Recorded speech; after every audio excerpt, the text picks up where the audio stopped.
Let's talk about Victoria today.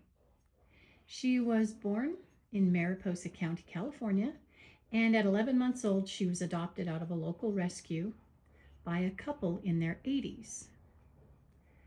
Now, Victoria is a Blue Heeler Rat Terrier mix, and she is a very high energy dog. So that couple took on a big responsibility when they adopted her, but she was just adorable. I came to take care of the couple sometime after that. I don't know exactly how long after they adopted her, but I was just one of the caregivers that was brought into the group of caregivers that had been taking care of this couple for a while. And I became very close with Victoria.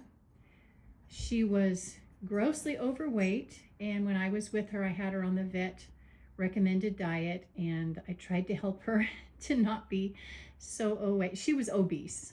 She was definitely obese.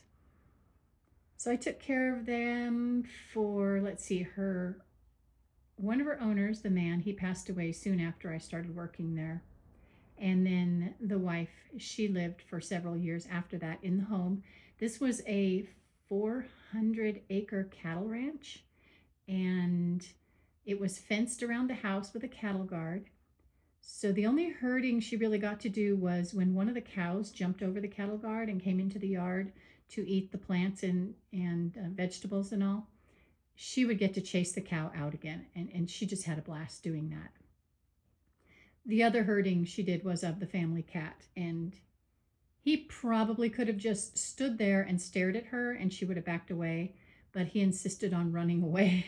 So the chase was always on. So that was the only herding she did.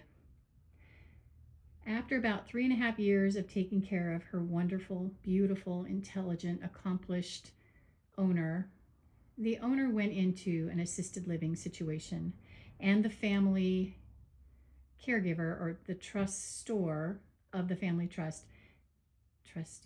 the trustee and fiduciary asked me to take care of Victoria. And that was probably 11 years ago, 12 years ago maybe. So I brought Victoria into our lives at that point, and she's been with us ever since.